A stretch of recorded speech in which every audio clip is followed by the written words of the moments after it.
inglês. Abram comigo em 2 Coríntios, capítulo de número 5, versículo de número 18. Nós iremos meditar na palavra do Senhor. Amém? Graças a Deus. Glórias a Jesus. 2 Coríntios, capítulo 5, versículo 18. Aleluia. Assim diz a Escritura Sagrada: e tudo isso provém de Deus, que nos reconciliou consigo mesmo por Jesus Cristo e nos deu o ministério da reconciliação. Isto é, Deus estava em Cristo reconciliando consigo o mundo, não lhes imputando os seus pecados, e pôs em nós a palavra da reconciliação, de sorte que somos embaixadores da parte de Cristo, como se Deus por nós rogasse. Rogamos-vos, pois, da parte de Cristo, que vos reconcilieis com Deus. Aquele que não conheceu o pecado, o fez pecado por nós, para que nele fôssemos feitos justiça de Deus. Aleluia. Eu quero aqui, nessa oportunidade, falar com os irmãos sobre um tema muito importante. Como um homem pecador pode se reconciliar com um Deus justo e santo? Como pode um homem pecador se reconciliar com Deus? Eu quero falar aqui de uma doutrina importantíssima das Escrituras Sagradas, a doutrina da reconciliação. Vale a pena dizer aos irmãos que o pecado, com certeza, foi a maior tragédia que aconteceu na história da humanidade, que aconteceu em nossa história. Foi o maior desastre a entrada do pecado no mundo, porque o pecado divide, o pecado desintegra, o pecado degenera e o pecado nos afasta de Deus. Existe um abismo espiritual em que nós estamos separados de Deus por causa do pecado. Claro que você está em Cristo e não está mais separado, mas para você entenda a circunstância do homem pecador, é importante dizer do abismo espiritual que existe entre o homem pecador e o Deus Santo, uma separação. Isso está lá em Isaías capítulo 59, versículo 2. Diz a palavra de Deus que os nossos pecados e as nossas iniquidades fazem separação entre nós e o nosso Deus. Outra verdade também é o abismo social que existe. A Bíblia diz também que nós estamos separados do nosso próximo. Há uma separação do homem com o seu próximo. Também há um abismo psicológico. O pecado também trouxe separação, não apenas com Deus e com o nosso próximo, mas conosco mesmo. Há uma separação do homem consigo mesmo. O homem está separado de si mesmo. Às vezes vemos pessoas que até mesmo se odeiam e não se aceitam. Há uma inimizade interior, psicológica no ser humano. Também existe um abismo ecológico, que é a separação do homem da natureza, a inimizade entre o homem e a natureza. Nós sabemos que existem dois extremos em relação a este abismo ecológico. O primeiro extremo é que ou o homem destrói a natureza, o meio ambiente, ou ele adora a natureza. Ele não encontra um ponto de equilíbrio. Ou ele destrói, ou ele adora a natureza. Há um outro ponto importante também, vale a pena ressaltar, é que o homem está em guerra contra Deus, está em guerra contra o seu próximo, está em guerra consigo mesmo, está em guerra com a natureza. E é por isso, meus irmãos amados, que neste mundo cheio de ódio, de fúria, este mundo infectado, ferido pelo pecado, este mundo de tantos conflitos, de tanta inimizade, é por isso que, mais do que nunca, de maneira urgente, é necessário nós pregarmos acerca da reconciliação com Deus, que através da obra de Cristo na cruz, Ele desfaz toda a inimizade que existe do homem com Deus, com o seu próximo, consigo mesmo e com a natureza. Vale a pena ressaltar isso. Portanto, esta é uma mensagem urgente, é uma mensagem necessária, é uma mensagem que cabe muito bem hoje em nossos dias e para cada um de nós. Primeiro ponto, irmãos, eu quero falar aqui, com base no versículo 19, sobre a necessidade da nossa reconciliação. Vou ler mais uma vez o versículo 19 do capítulo 5 de 2 Coríntios. Isto é, Deus estava em Cristo, reconciliando consigo o mundo, não lhes imputando os seus pecados, e pôs em nós a palavra da reconciliação. Nós precisamos se reconciliar com Deus, porque o nosso pecado nos separa de Deus. Se você ler, por exemplo, Romanos capítulo 3, versículo 23, a palavra de Deus diz que todos pecaram e destituídos estão da glória de Deus. Vale a pena ressaltar que todos os seres humanos, todos, um dia irão comparecer diante de Deus e serão julgados. Serão julgados cada um segundo as suas obras. Serão julgados pelos seus pensamentos. Serão julgados pelas suas palavras. Serão julgados pelos seus atos. Portanto, irmãos, segundo a palavra de Deus, todos os homens serão julgados. E você pode ler isso facilmente em Romanos capítulo 14, versículo de número 12, que diz que todos os homens serão julgados, e todos, até os salvos, um dia terão que comparecer diante do tribunal de Cristo, o julgamento das obras também. Outro ponto importante é que nós precisamos se reconciliar com Deus, porque todo impulso do nosso coração é contra Deus. Todo impulso, a Bíblia diz que a inclinação da carne é inimizade contra Deus. Portanto, todo impulso do nosso coração é inimizade contra Deus. Você pode ler, por exemplo, em Efésios 2, versículo 3. A palavra de Deus diz também que outrora éramos filhos da ira. Portanto, outrora estávamos em inimizade com Deus. Há também aqui uma passagem bíblica em Tiago, capítulo 4, versículo 4, que diz que aquele que é amigo do mundo, ele se constitui em inimigo de Deus. Portanto, a inclinação da carne, irmãos, é inimizade contra Deus.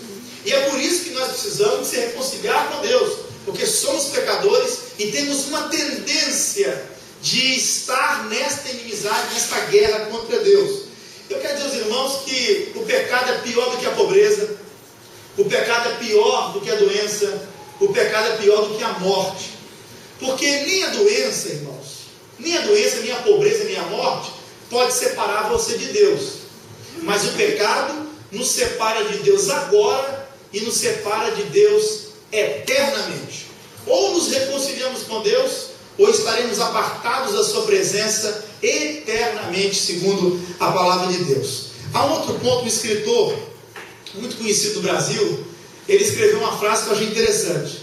Aqueles que nesta vida nunca sentiram a necessidade de Deus, quando forem para o inferno, no primeiro minuto, sentirão muito mesmo. Aqueles que estiverem lá vão sentir logo quando chegarem no inferno. Então, quem nunca sentiu a necessidade de Deus agora, vai sentir no primeiro minuto, depois de ser condenado eternamente. O versículo 18 também aqui nos fala deste autor. Primeiro, a necessidade. Eu preciso ser reconciliado, porque Deus é santo e justo e eu sou pecador.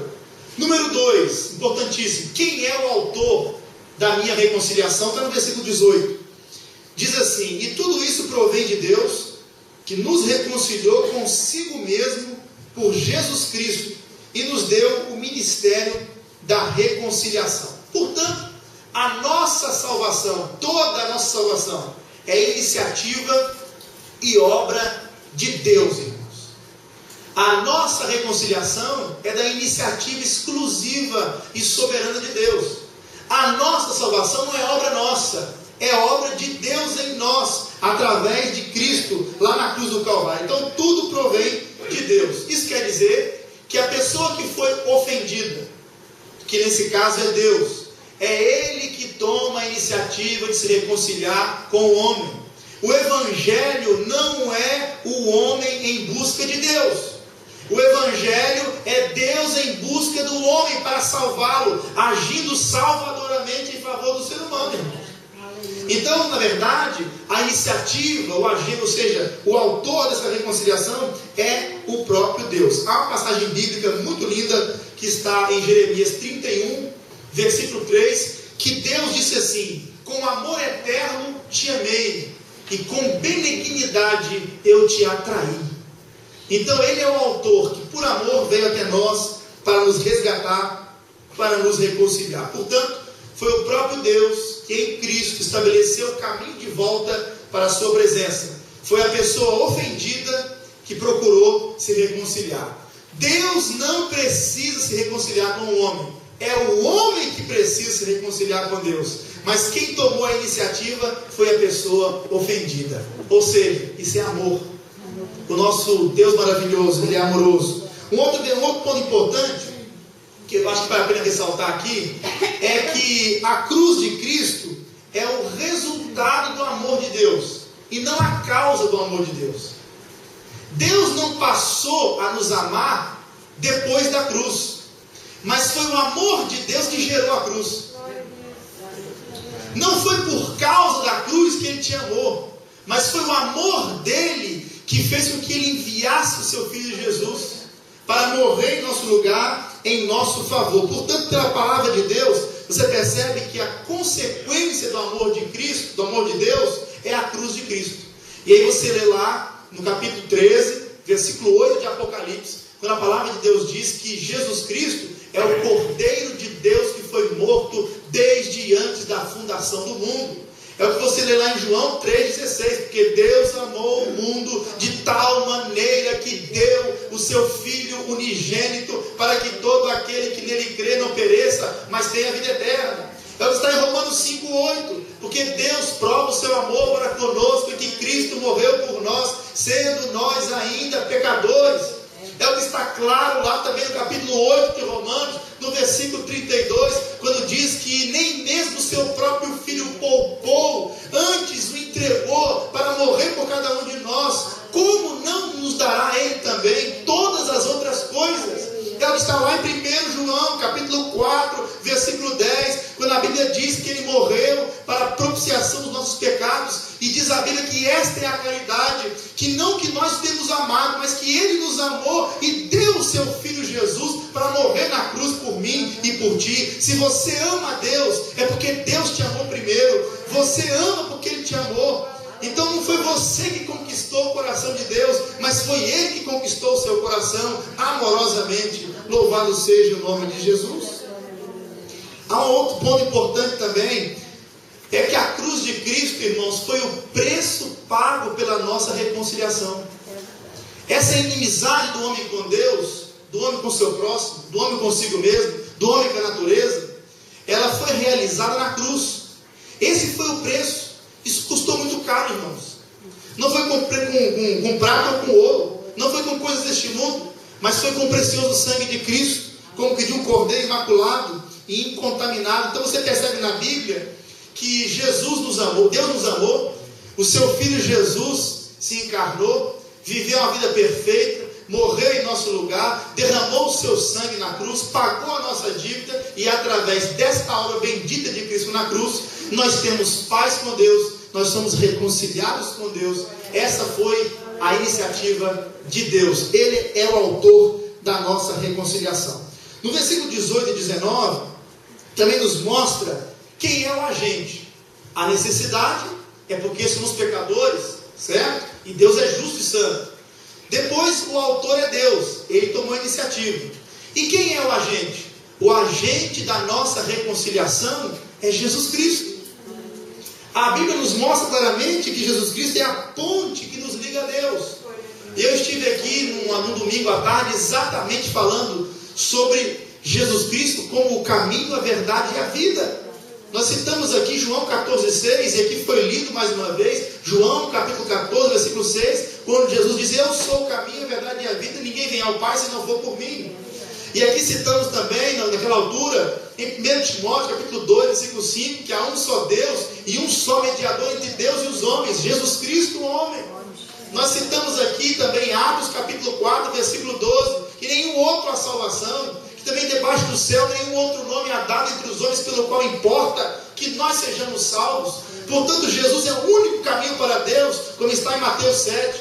Jesus, Ele é a ponte que nos liga a Deus, Ele é o único mediador. O que isso implica, pastor? Isso implica, meus irmãos, que não é a religião que nos reconcilia com Deus, que não é Maria que te reconcilia com Deus, que não são os santos que te reconciliam com Deus, mas é uma pessoa, é Jesus Cristo e a sua cruz, e o seu sangue derramado no Calvário, que te reconcilia com Deus.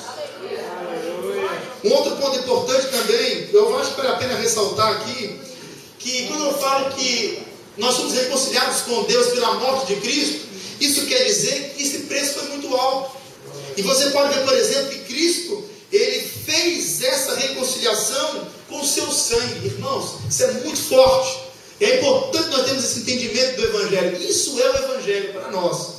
No versículo 19, nós temos aqui, agora não mais o agente, mas a base. Qual foi a base para que Deus pudesse reconciliar o homem consigo mesmo? Como é que Deus, sendo justo, poderia perdoar o pecador e continuar sendo justo? Tem que explicar isso. Porque Deus é justo e Deus é santo. A sua justiça, irmãos, ela precisa ser satisfeita. Primeiro ponto, vale a pena ressaltar no versículo 19, que está dizendo aqui uma frase nesse versículo 19, que diz que não lhes imputando os seus pecados.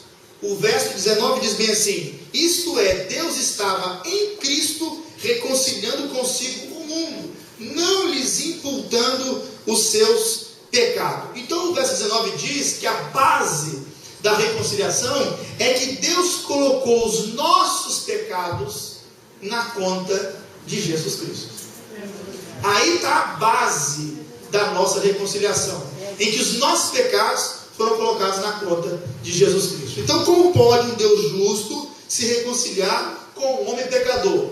Como pode? Se o pecado separa o homem de Deus, se o pecado acende a ira santa de Deus, como é que pode se reconciliar? Eu vou citar aqui um exemplo. Um pregador americano, certa feita, ele apresentou isso e é verdadeiro. Imagina só que um elemento, um bandido, matasse toda a sua família. E você o agarrasse no momento daqueles homicídios, e você o levasse para a justiça, e agora ele estava diante de um tribunal, diante de um juiz, para ser julgado. Aquele criminoso culpado, de maneira malvada, ele transgride a lei e mata toda a sua família. E diante do juiz, o juiz diz bem assim: eu sou bonzinho, eu sou um juiz legal, amoroso. Você, mesmo sendo culpado, eu vou absolver você, você pode ir embora. Aquele elemento que matou toda a sua família agora é inocentado pelo juiz. O que você faria? Você sairia dali revoltado com aquele juiz.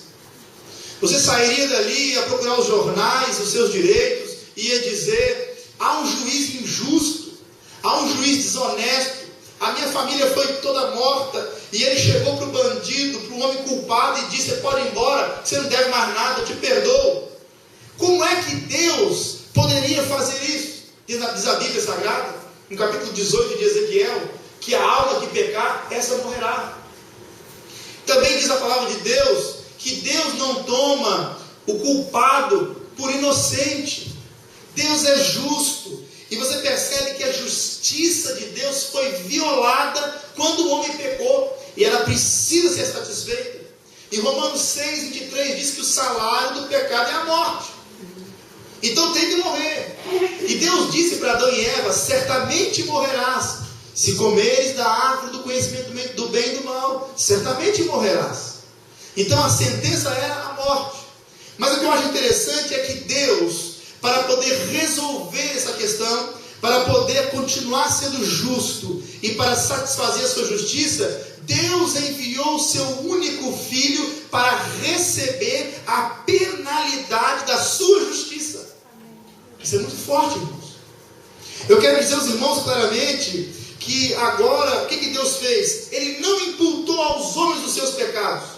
Não, Ele não fez isso. Ele fez diferente. Ele não colocou os nossos pecados em nossa conta. Isso é uma linguagem bancária. Quem já fez aqui alguma transferência bancária alguma vez? Todo mundo já fez, certo? Vou usar aqui uma linguagem bancária agora. Ou seja, Ele lançou a nossa dívida em outra conta. Eu vou explicar na conta de quem? Primeiro, nós pecamos, certo? Mas ao invés de Deus lançar na nossa conta as nossas dívidas, é o que está aqui no versículo 19: não lhes imputando os seus pecados. Ele não imputou em nós nossos pecados. Ele não lançou essa dívida na minha conta. Ele não fez isso. Sabe o que Ele fez? Ele lançou esses pecados na conta de Jesus Cristo. Foi exatamente para isso que Jesus veio. Ele não puniu o nosso pecado em nós. Ele não puniu em mim e em você o nosso pecado. Ele puniu em Jesus lá na cruz do Calvário. Por isso que Deus continuou sendo justo, porque na cruz Ele satisfez a sua justiça. Isso mostra a ira de Deus contra o pecado. Deus abomina o pecado. Mas isso também mostra o amor de Deus por você. O amor de Deus por mim, que foi capaz de enviar o seu único filho para receber essa penalidade que era para mim. Nós que pecamos, não foi Jesus, mas Ele morreu em nosso lugar. Então o versículo 21 vai destacar isso muito bem. Diz aqui: aquele que não conheceu o pecado. Ou seja, Jesus nasceu sem pecado, Ele viveu sem pecado, Ele morreu pelos nossos pecados, Ele venceu o pecado. Ele não tinha pecado, não pecou, nem dolo se achou em sua boca. E aqui diz: e fez pecado por nós, para que nele fôssemos feito justiça de Deus. Então a nossa culpa, o nosso castigo foi para quem? Para Jesus. E é o que está escrito em Isaías 53, versículo 5. E Ele foi ferido, Ele foi moído, Ele foi ferido pelas nossas transgressões, Ele foi moído pelas nossas iniquidades. O castigo que nos traz a paz estava sobre Ele, diz a palavra de Deus. E pelas suas pisaduras nós fomos sarados. Ele pagou a nossa dívida, sofrendo a nossa dívida. Então você percebe que Deus depositou na conta de Cristo os nossos pecados. E Ele se fez maldição por nós. Ele se fez pecado por nós, para que nele fôssemos feitos justiça de Deus. Então Deus satisfez a sua justiça em Cristo na cruz. Então nós transgredimos a lei, e Ele pagou, Ele cumpriu a lei, e Ele pagou a nossa dívida para com a lei. A dívida que nós tínhamos, o castigo da lei que nós deveríamos sofrer, Ele sofreu. Ele bebeu o cálice da ira de Deus, o cálice que eu devia beber. Ele me substituiu na cruz. Ele sofreu no meu lugar. Ele pagou a minha dívida. E aí, irmãos, há um outro ponto importante. Se você ler, por exemplo, em João 19, versículo 30, diz que quando Jesus estava na cruz, recebendo na conta dele, recebendo nele, no seu corpo, que Ele desfez o seu pecado na carne, certo? Ele pagou, Ele morreu a nossa morte, para que vivêssemos a sua vida. Então na cruz Ele recebe agora os pecados do mundo inteiro, do passado, do presente e também todos que ainda vão acontecer. Ele recebe lá na cruz esses pecados. E Ele disse: tetelestai, está consumado, a dívida está paga, nós estamos quites para com Deus, nós não temos mais nenhuma dívida para com Deus, porque na cruz Jesus pagou a nossa dívida. E é exatamente isso que o apóstolo Paulo diz em Romanos capítulo 8, versículo 1: agora pois nenhuma condenação há para os que estão em Cristo Jesus. Entenderam, irmãos? O fundamento, o alicerce da fé cristã está na cruz de Cristo, na ressurreição de Cristo. Quando eu prego o evangelho, não falo da cruz. Não existe evangelho sem cruz. Você estragou tudo se você evitou a cruz de Cristo. Está ali. Isso é justificação, de tal modo que Deus olha para você e não vê mais o seu pecado, porque o seu pecado foi pago por Cristo na cruz. Se você se arrependeu e creu, você agora é perdoado, reconciliado, é justificado, é declarado justo. Louvado seja o nome de Jesus. O versículo 21 aqui também diz, na parte final, para que nele fôssemos feitos justiça de Deus. Isso é interessante. Interessante que nós pecamos e o nosso pecado Deus não depositou em nossa conta. Ele depositou na conta de Jesus. Lá Ele sofreu tudo que eu deveria sofrer. Mas interessante que Ele inverteu. O meu pecado vai para Cristo, e a justiça de Cristo, irmãos, a justiça da vida perfeita de Cristo é imputada em nós. E aqui eu vejo algo interessante. Deus, Ele não só pagou a nossa dívida, Ele nos tornou ricos. Se você tem uma dívida muito grande e você paga toda a sua dívida, você continua pobre, só não tem mais a dívida. Então Deus agora pagou a dívida toda e agora nos tornou ricos. Como é que Ele nos tornou ricos? quando Ele colocou em nós a justiça que não é nossa, a justiça que é Cristo em nós. Louvado seja o nome de Jesus. Querem ler na Bíblia comigo isso? 2 Coríntios 8:9. Tem que ler esse versículo. 2 Coríntios 8:9. Os irmãos vão ver o que Jesus fez na cruz por nós. 2 Coríntios capítulo 8, versículo 9. O apóstolo Paulo alcançou uma dimensão elevada da obra de Jesus, irmãos. E nós precisamos alcançar essa dimensão. Que diz aqui, 2 Coríntios 8:9. Porque já sabeis a graça de nosso Senhor Jesus Cristo. Olha agora, hein? Que sendo rico, por amor de vós, se fez pobre, para que pela sua pobreza enriquecesseis. E vós sabeis a graça de nosso Senhor Jesus Cristo, que sendo rico por amor de vós, se fez pobre, para que pela sua pobreza enriquecesseis.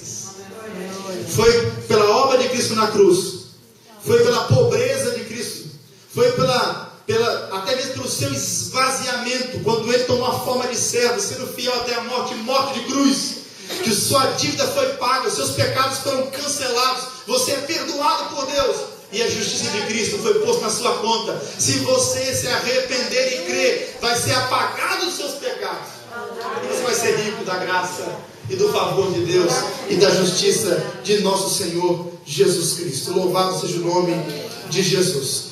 Então quer dizer que quando Deus olha para você, Deus vê uma pessoa justificada, Deus vê a justiça de Cristo na sua vida. Bendito seja o nome de Jesus. É por isso que Paulo diz: quem intentará acusação contra os escolhidos de Deus? Quem vai te acusar? Se é Deus quem te justifica? Se Deus justifica, quem vai falar ao contrário? Se Deus disse é justificado, não tem ninguém que fala o contrário. Ele é o maior. A palavra final é de Deus. Amém? Versículo 19 e 20, agora é a última parte. O versículo 21 também. Versículo 19 e 20 fala aqui da oferta. Então, a necessidade da reconciliação. O autor da reconciliação, já falamos que é Deus. Também falamos do agente, que é Jesus. Da base, que é a cruz de Cristo. Amém? E agora vamos falar aqui um pouco da oferta. Porque aqui no versículo 19, a Bíblia diz que Ele nos deu no final aí, ó. No finalzinho.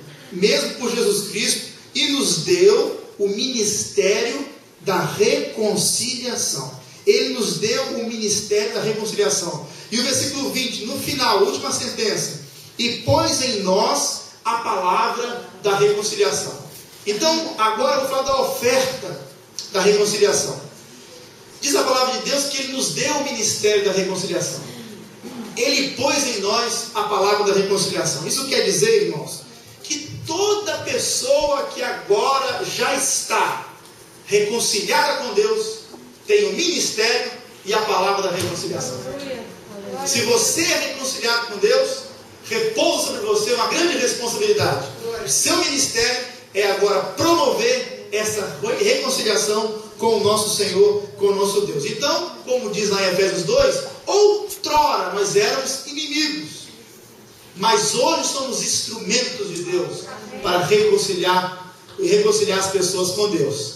Nós sabemos também que outrora nós estávamos desgarrados, nós estávamos perdidos, mas agora nesse momento nós estamos buscando os perdidos para que eles se reconciliem com Deus, para que eles se voltem para Deus com fé no nosso Senhor e Salvador Jesus Cristo. Então essa é uma mensagem importantíssima, meus irmãos.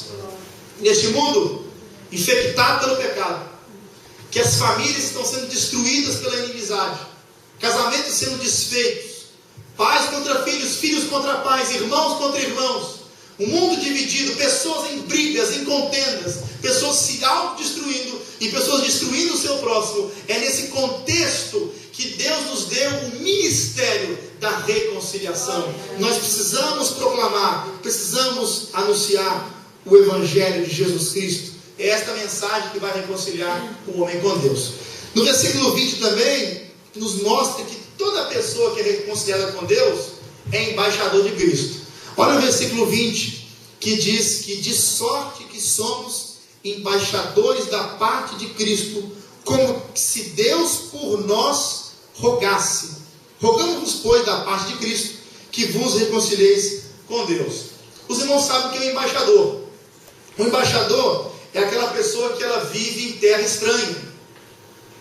Ele não é daquela terra, ele vive lá. Ele foi destacado para fazer um serviço naquela terra. Ele foi enviado, nomeado pelo seu país.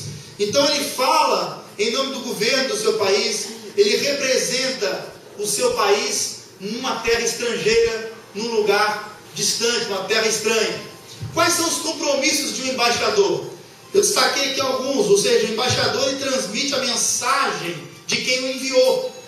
Isso fala muito dos embaixadores de Deus aqui na terra, que somos nós, a igreja do Senhor, os embaixadores de Cristo. Nós não somos do mundo, a nossa mensagem não é nossa, a nossa mensagem nós recebemos de Deus. Somos forasteiros, irmãos, somos peregrinos em terra estranha. A nossa cidade é a Jerusalém celestial, a nossa cidadania é celestial. Estamos neste mundo. Um outro detalhe interessante: o embaixador nunca poderia e nunca podia se naturalizar. Ele tinha que sempre continuar estrangeiro. Todo embaixador não pode se naturalizar no país que ele é embaixador. Ele tem que continuar sendo estrangeiro, representando o seu país. Nós não podemos se naturalizar neste mundo. Nós fomos resgatados deste mundo e fomos devolvidos para este mundo para sermos luz do mundo. Mas nós não somos do mundo. Nós somos de Deus, nós temos um reino que nos aguarda e anunciamos o reino de Deus aqui na terra. Portanto, meus irmãos, nós não podemos se naturalizar, tomar a forma e se conformar com este mundo, mas anunciar a mensagem da reconciliação. O embaixador não tem missão própria. Ele cumpre a missão que recebeu. Ele só vai aonde o Senhor mandou, no caso o seu rei mandou, no caso o seu presidente mandou, e no nosso caso, do nosso Deus, e é aquilo que Ele nos mandou fazer. E o nosso compromisso é com os interesses do nosso Deus, do reino de Deus. E o embaixador também tem que ter esse compromisso com os interesses do seu país. E o nosso compromisso é com os interesses do céu, é com os interesses de Deus. No versículo 20 fala do clamor.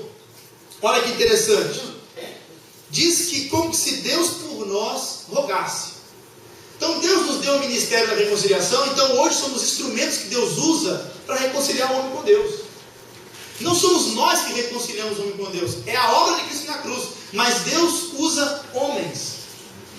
Deus, já falei várias vezes, Deus não ungiu métodos, Ele ungiu homens e mulheres para reconciliar o homem com Deus, com essa mensagem de salvação, anunciando o Evangelho aos homens. Então aqui vemos que em Cristo, pois, rogamos que vos reconcilieis com Deus. Este é o clamor dos embaixadores de Deus. Você já viu, alguma vez você já viu um juiz apelar para um criminoso condenado, para um transgressor culpado, ele rogar dizendo: aceita o meu perdão? Você já viu um juiz ele apelar para o transgressor culpado, dizendo para ele assim: aceita meu perdão? Você já viu isso, irmãos? É o que Deus faz com o pecador. Você já viu um credor chegar para o devedor, um devedor arruinado, que lhe deve muito, chegar para ele e insistir para que ele aceite o perdão completo da sua dívida? Já viu isso? Isso não existe no mundo, irmão. O credor chegar assim: olha, você me deve muito, mas muito dinheiro mesmo. Eu vou insistir que você aceita. Você não deve mais nada. Aceita o meu perdão da dívida. Meus irmãos, faria uma festa imediata. Não é isso? É exatamente o que esse Deus amoroso, que é juiz, esse Deus bendito, do qual temos uma grande dívida, mas no caso Jesus pagou na cruz. Se você se esconde na cruz, você não deve mais nada. Está pago. Está quitada a sua dívida. É isso que Ele faz. Portanto, irmãos, Deus fala ao nosso coração aqui hoje. E é isso que quer dizer o versículo 1 e 2 do capítulo 6. Como, pois, nós iremos negligenciar tão grande salvação? Vamos ler aqui esses dois versículos e eu vou ficar aqui nessa parte. 2 Coríntios capítulo 6, versículo 1 e 2. Diz assim: e nós, cooperando também com Ele, vos vos exortamos a que não recebais a graça de Deus em vão. Porque diz: ouvite em tempo aceitável e socorrite no dia da salvação. Eis aqui agora o tempo aceitável. Eis aqui agora o dia da salvação. Esse versículo 1 e 2 nos alerta sobre dois perigos. Primeiro, sobre receber a graça de Deus em vão. É como se você, depois de tudo que Jesus, depois de tudo que Deus fez por nós, depois da obra de Cristo na cruz, depois de rogarmos para que se reconciliem com Deus, de pregarmos o Evangelho, de anunciarmos o Evangelho, de convidarmos as pessoas a aceitar o perdão da dívida, a aceitar o perdão das transgressões, e ainda assim a pessoa rejeita. Isto é ingratidão, isto é rebeldia, isto é receber a graça em vão. Sabe o que é a graça? Favor imerecido.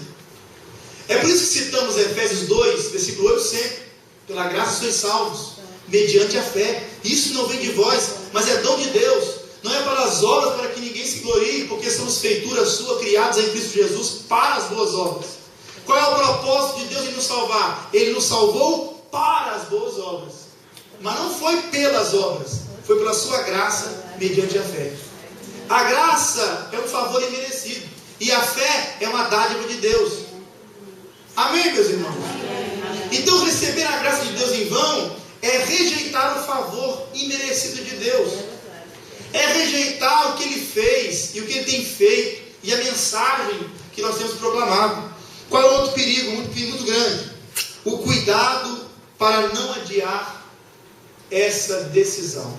No versículo 2 fala que hoje é tempo, é dia oportuno para se reconciliar com Deus. Hoje é dia de salvação. Aproveitar hoje, enquanto a porta da graça está aberta. Amanhã ela pode estar fechada. Aproveitar hoje enquanto é dia de salvação, porque amanhã pode ser tarde demais. Nós sabemos, irmãos, que o destino da nossa alma, o destino é eterno. Esse mundo passa e a sua concupiscência. Nós sabemos que nós nascemos, crescemos, envelhecemos e morremos. É o ciclo da vida terrena. O ser humano morre. Uma notícia ruim é que todos vamos morrer. Quer notícia ruim? Você vai morrer. Se não morrer hoje, vai morrer. Ninguém fica eternamente aqui na terra, certo? Morrer, pelo menos fisicamente. Mas Jesus prometeu que aquele que nele crê não vai perecer, mas vai ter o quê? Vida eterna. O pecado pode trazer morte eterna, mas Cristo nos trouxe vida eterna.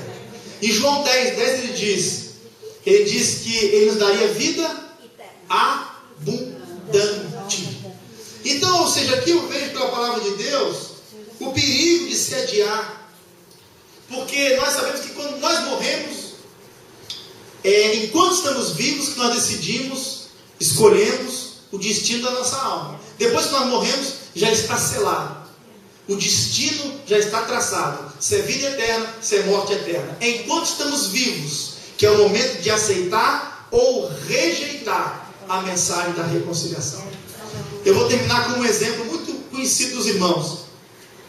Em Lucas 23, do versículo 39 ao 43, a palavra de Deus diz, Lucas 23, versículo 39 ao 43. Diz que tinha dois malfeitores, um à direita e outro à esquerda de Jesus na cruz. Um dos malfeitores, blasfemando, dizia: se tu és o Cristo, salva-te a ti mesmo e a nós também. Um dos malfeitores. E ele então blasfemava de Jesus. E o outro repreendeu ele dizendo: nem ainda na mesma condenação temes a Deus? E ele vai dizer o seguinte: nós estamos aqui, estamos sofrendo esse castigo porque nós merecemos. Mas ele, que mal lhe fez? E o outro olhou para Jesus e disse: Senhor, lembra-te de mim quando estiveres no teu reino. E Jesus disse: hoje mesmo estarás comigo no paraíso. Um rejeitou a reconciliação, um malfeitor, que simboliza o mundo malfeitor, e o outro, os malfeitores salvos. Um morreu no pecado, e o outro morreu para o pecado. E Jesus morreu pelo pecado. Deu para conseguir entender? Um está morrendo no pecado, o outro está morrendo para o pecado, porque Jesus estava morrendo pelo pecado. Morreu pelo meu pecado, pelo seu pecado. E eu faço agora como Paulo disse: rogo-vos, pois, da parte de Cristo, que vos reconcilieis com Deus. Como é que você pode fazer isso? Basta apenas fazer uma coisa: se arrependa dos seus pecados e creia na obra que Jesus realizou na cruz do Calvário. Creia que Jesus é Salvador e Senhor, é o Messias, é o Cristo, é Deus. E acredite na obra que Ele realizou na cruz do Calvário por você. Deposite a sua confiança toda em Cristo. Volte-se para Deus pela fé. Amém? Vamos ficar de pé em nome de Jesus.